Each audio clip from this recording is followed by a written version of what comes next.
Let's see our question. Statement 1 says electric field at all point on axis of dipole is in direction of dipole. Statement 2 says for a dipole at all point E inversely proportional to R cube. Options A B C D दिए गए हैं जो कि आप देख पा रहे हैं इसमें। अब हम हमारे सॉल्यूशन को देख लेते हैं। अब इसमें हमसे पहले डायपोल के लिए पूछा गया है, तो हम पहले अपना एक डायपोल बना लेते हैं। ये हमारा नेगेटिव चार्ज हो गया, ये हमारा हो गया पॉजिटिव चार्ज। जो नेगेटिव और पॉजिटिव चार्ज के कॉम्बिनेशन से ही बनता है हमारा एक डायपोल। अब इसमें एक्सियल पॉइंट की बात आई, तो एक्सियल पॉइंट ये वाली लाइन में एक्सियल पॉइंट लोकेट करेंगे। अब हम 3 पॉइंट पे चेक करेंगे, ये पी पे, ये क्यू वाले पॉइंट पे, ये आर पॉइंट पे। इन पॉइंट्स पे चेक करेंगे इलेक्ट्रिक फील्ड को, नेट इलेक्ट्रिक फील्ड। अब ये वाले पॉइंट पे हम चेक करेंगे, ये वाले पॉइंट की ये पॉजिटिव चार्ज की वजह से इलेक्ट्रिक फील्ड इस डायरेक्शन में होगा, अवे होगा, और नेगेटिव की वजह से इधर होगा। लेकिन इसकी ये पॉजिटिव वाले की डिस्टेंस कम है, इस वजह से जो नेट रिजल्टेंट इलेक्ट्रिक फील्ड होगा वो ई नेट इस डायरेक्शन में होगा। और जो हमारी डायपोल मोमेंट की डायरेक्शन होगी, डायपोल की डायरेक्शन ये होती है नेगेटिव से पॉजिटिव की तरफ, डायपोल मोमेंट की डायरेक्शन। अब ये वाले पी पॉइंट पे चेक करेंगे। अब पी पॉइंट पे ये नेगेटिव वाला चार्ज है, उसकी वजह से toward the charge electric field, और ये पॉजिटिव वाले की वजह से ये अवे हो गई। लेकिन ये नेगेटिव वाला पास में, इसकी डिस्टेंस कम है तो इसकी तरफ होगा, तो ई नेट आ जाएगा इधर। ई नेट इधर आया, मतलब कि इलेक्ट्रिक फील्ड की डायरेक्शन में है। तो यहाँ पे तो क्लियर हो गया कि इन दोनों जगह पे तो इलेक्ट्रिक फील्ड की डायरेक्शन में ही होगा एक्सियल पॉइंट पे। बट अब हम जब इन दोनों के बीच में देखेंगे तो यहाँ पे ये डिपेंड करेगा ये क्यू पॉइंट पे कि ये वाली डिस्टेंस क्या है और ये वाली डिस्टेंस क्या है। जब ये वाली डिस्टेंस ज़्यादा होगी, जब ये वाली डिस्टेंस ज़्यादा होगी तो ये वाले के पास में होगा, और ये तो मतलब कि नेट इलेक्ट्रिक फील्ड की डायरेक्शन इधर होगी। जब ये वाले की डिस्टेंस कम होगी तो मतलब कि ये अभी अपोजिट टू इलेक्ट्रिक वो डायपोल मोमेंट की डायरेक्शन हो जाएगा, और जब ये वाली कम होगी तो टुवार्ड हो जाएगा।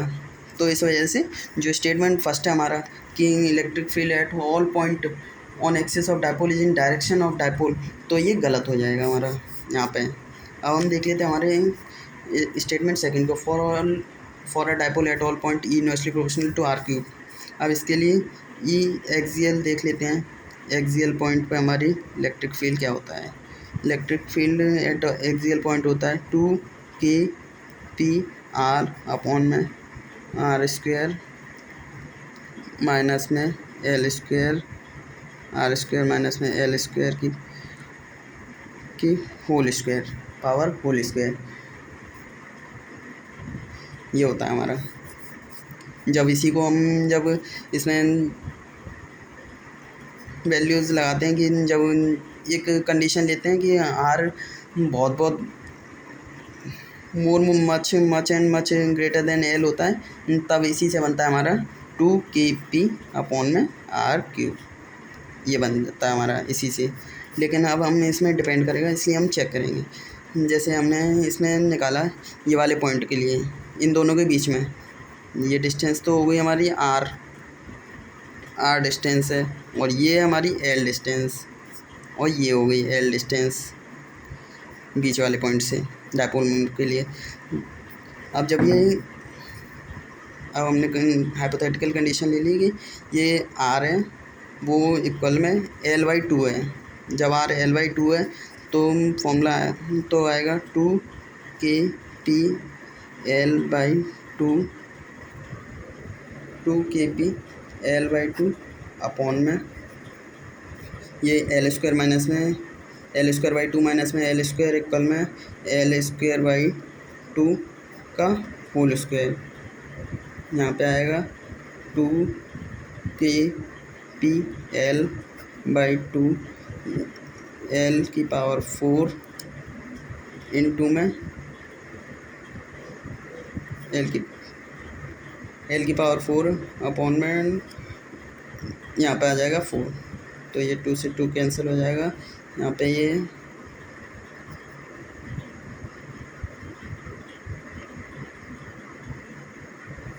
ये आएगा, ये L से ये कट जाएगा तो 4kp में L क्यूब आ जाएगा। ना कि हमारा के पी अपॉन में, मतलब inversely proportional to R cube में आने की जगह यहाँ पे एल क्यूब के इन्वर्स प्रोपोर्शनल हो जाएगा। तो इस वजह से हमारा ये स्टेटमेंट सेकंड भी इनकरेक्ट हो जाएगा। Thank you.